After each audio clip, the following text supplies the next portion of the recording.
Ancient OOPArts. A section of ancient history which many find as their preference. It is undeniably one of the strongest areas of argument within the study of antiquities, which is in support of the past existence of once highly capable, incredibly technologically advanced, yet now lost ancient civilizations. The ancient astronaut theory being one main topic of interest within the OOPArts realm. When it comes to certain current or now past allies, in alliance with our so often reiterated posit of the existence and the volumes of surviving evidence in support of a now lost, often also claimed, now actively hidden, enormous number of chapters of human history. It is thanks to their laborious collaborative efforts which has allowed us to accomplish such a strong and compelling evidence. In addition, the realization that much of these sites and anomalous features also display a strong evidential suggestion that many of these civilizations somehow succumbed suddenly, possibly to a past cataclysm. However, if this vast and still growing file of evidence, all suggesting sudden demise, is, in the future, somehow found to have been an undeniable reality, possibly a repeated event, a question arises: who could these claimed ancient astronauts possibly have been? The evidence suggesting sudden halts in undertaking within countless elaborately created, by clearly highly resourced people, megalithic quarries, which were inexplicably abandoned, litter our planet.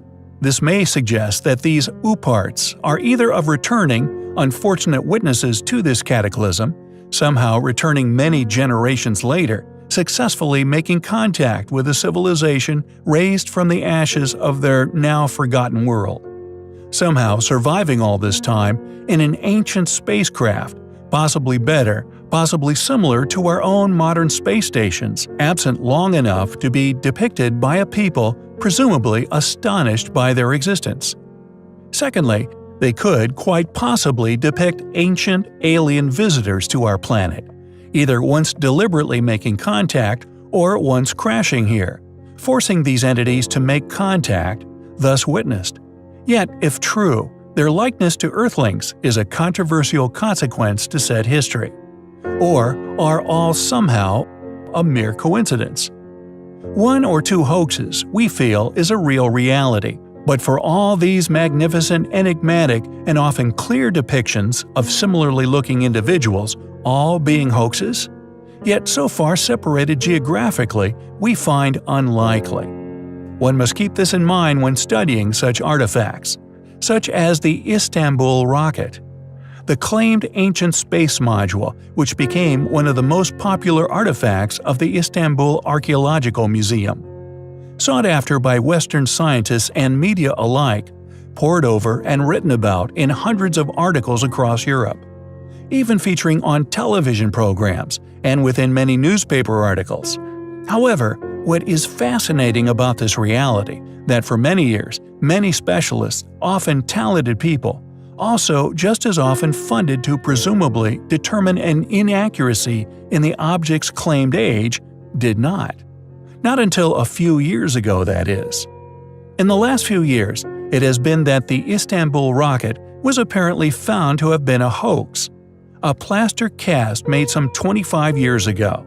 A puzzling claim when one remembers that just 5 years after, the space module was sought after by German and English, among many other national archaeologists, and was, for a long time, secured in the preservation unit of the museum. Was this really a plaster cast, a mere 5 years old when this discovery was announced, successfully fooling the world's scientific communities? Or was it like so many other artifacts we study, successfully stolen, then replaced with a clear fake? We will leave that up to you to decide from the evidence available. But an argument for found crash craft can also be seen in the inspiration for the creation of things, like that of the lid of Pakal's tomb. An enigmatic depiction of this same form of technology, again, turns up all over South America, and even further afield. The Kiev spaceman, yet another found far away in the remote, desolate landscapes of Ukraine. Clearly, a depiction of a gas-breathing humanoid-shaped being, depicted with seemingly no injuries, Yet the reason for said depiction is an ongoing debate, yet due to its clear characteristics, a welcome member of this long list of ancient OOPArts. Ancient astronauts? Or merely an extremely elaborate, highly complex, hard-worked, long-lived hoax? We find the evidence to support the theory highly compelling. Acoustics. Something many are obsessed by, often splurging incredible amounts of money on technology in the pursuit of better and better sound. But acoustics is not merely limited to electric guitarists painting over which amp they should buy. It is also the studies of the properties of sound. A simple statement, yet it has far-reaching influences which reach not only deep into our psyche, but also into an inconceivably huge part of our lives and decision-making. Almost nearly all parts of our species' lives is influenced by it. Even looked at and used within the modern era as a main component within military weaponry. However, the term acoustic can also mean, and I quote, "the properties or qualities of a room or building that determine how sound is transmitted in it." And this area is the one which we find tremendously interesting, as during our ongoing and in-depth research into many sites all over the world, coming to know a vast amount of interesting factors regarding a large swath of already studied or rather exposed sites within the modern mainstream. The Hypogeum in Malta being one of them, an extraordinary site that has been explored in detail and discovered to possess incredible acoustic abilities. Abilities which have been found at the site in question within this video. Yet we feel the connections between these remarkable sites need to be looked at closer, and the possibility that a now lost yet highly advanced, seemingly acoustically obsessed ancient civilization not only once existing, becomes ever more likely, but that they succeeded in discovering incredible things we are yet to fully understand regarding acoustic resonance, so much so that it allowed them to be the original builders of these marvelous structures. It was first thought that 7 circular structures, which are located around the sacred hill and on the neighboring hills, represented the Sun, Moon, Saturn, Jupiter, Mars, Venus, and Mercury. However, interestingly, it was later hypothesized that there may be a grave monument and a sacred area still preserved here. Interestingly, it seems although it is thought that pagans in Somatosh climbed up the sacred hill within permitted history, the team have not attributed them with the achievement of creating the sites. This, to us, seems highly unusual, so much so we may actually be witnessing a change in attitudes within academic study. If so, this is an enormous victory on ours, and more importantly, truth's behalf. Additionally, they have seemingly bravely put forward a quote which we also find highly intriguing, for it is one we feel which would have once been dismissed, yet another grain of inclination that strategies and most important attitudes within academic pursuit is altering. Quote, "The Archaeoacoustic Research Group, known as SB, ask us to take into consideration that it is possible to perceive a magnetic field by empirical observation, and in the same way to pursue a higher state of consciousness during meditation or rituals in the presence of strong infrasounds." They continued, "If one were to extend this research to the ruins of the other 6 temples, it may provide further insight." End quote. We find these claims interesting, especially due to the popularization of the acoustic knowledge regarding the Hypogeum in Malta. Additionally, ours and others' repeated reports of the mass burial found there, nearly 7,000 separate remains discovered there, some claimed as seemingly having alien origins, found buried at the Hypogeum, yet is, ironically, a story and discovery which has been long attempted to be buried itself. Yet these acoustic properties are undoubtedly incredibly intriguing, possibly groundbreakingly important, especially when one considers it is accompanied with the claim of undisturbed burial grounds, and when one considers what was claimed to have been found among the burial in Malta, a discovery we have previously covered. Somatosh, within Turkey, is undoubtedly highly compelling. There are countless conspiracy theories which have been created over the years regarding not only the coldest, but also the most remote, unforgiving continent on Earth, Antarctica. Countless tales of ancient civilizations buried in the ice, preserved like something akin to Pompeii, quite possibly complete intact ruins of an ancient, advanced, now lost civilization. Their lifestyles, buildings, even entire cities are claimed by a number of fringe researchers as a real reality. Cities buried miles beneath the ice in a state of perfect preservation.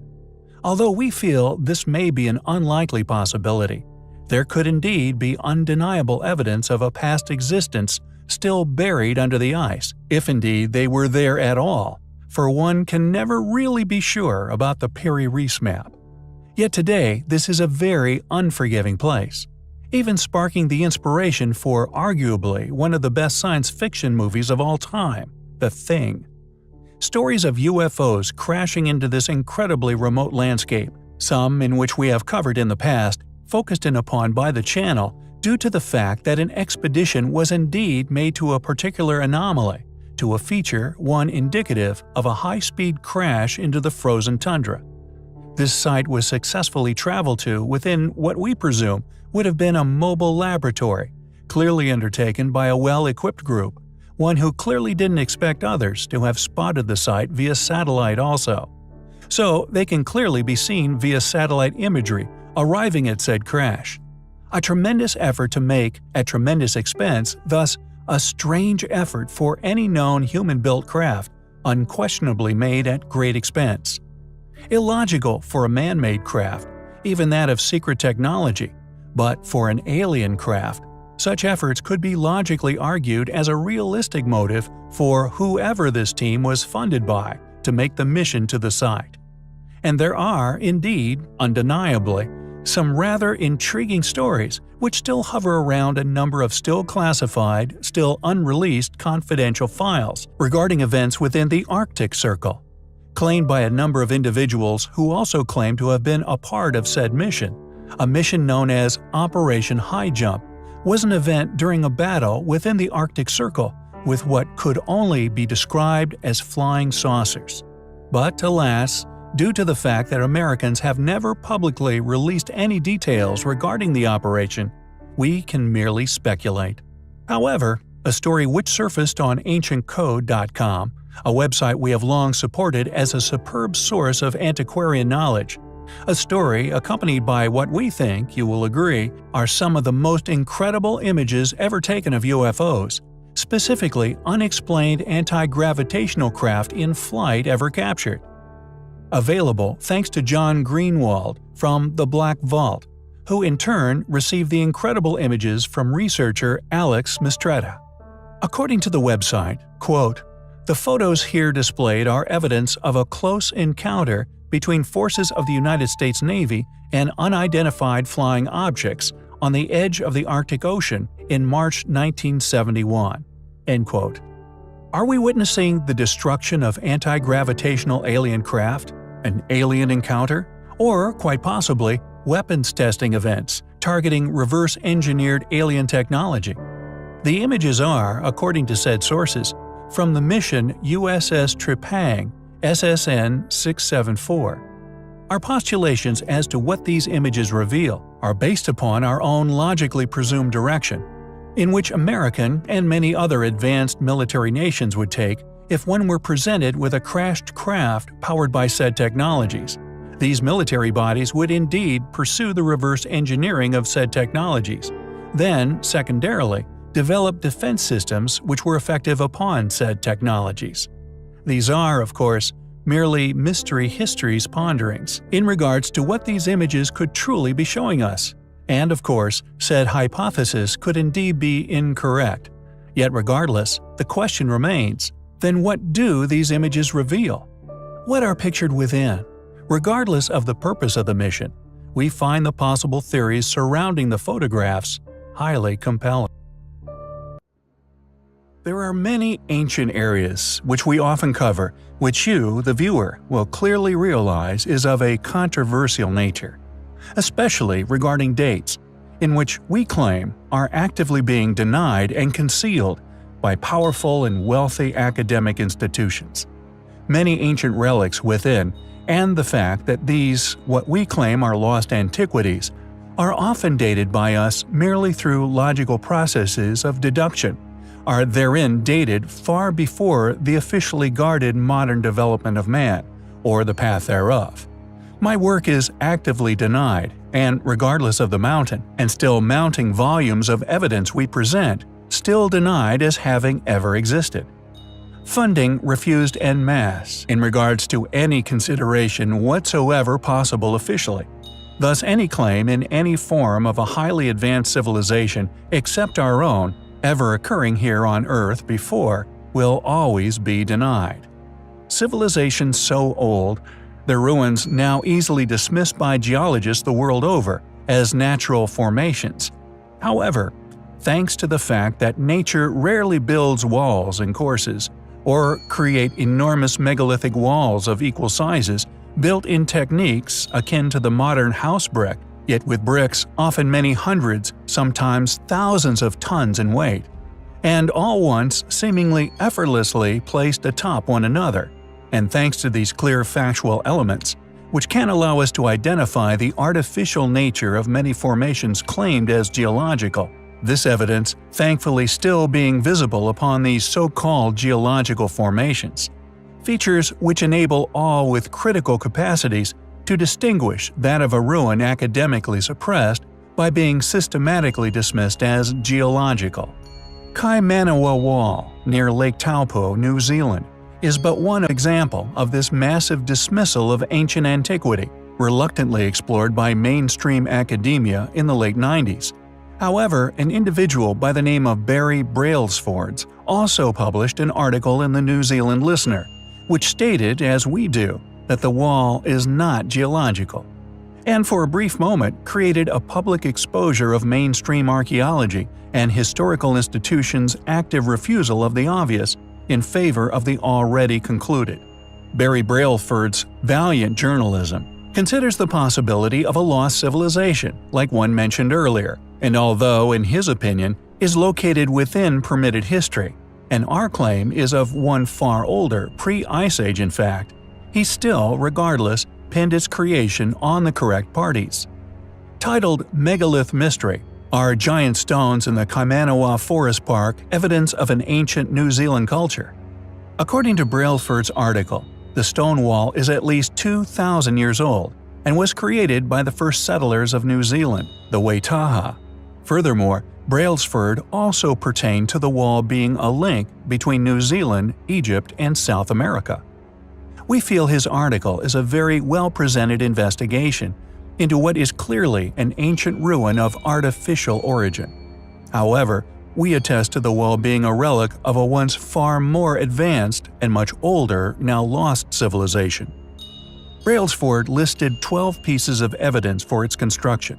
For example, the fact that the visible stones in the front are a uniform 1.9 meters wide by 1.6 meters tall and 1 meter wide deep.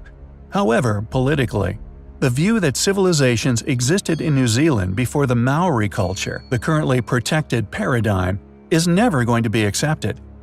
The conclusion made by the commission-funded geologists, that the formation is merely an outcrop of a large ignimbrite, a natural formation, created about 330,000 years ago. They claim the uniform shapes were produced by conveniently identical fractures in the rock. The official line is that the Kaimanawa Wall has been proclaimed a natural rock formation. And we know better than many that this tale of events is very unlikely to change in the future. Yet, regardless of this, we find the Kaimanawa Wall highly compelling.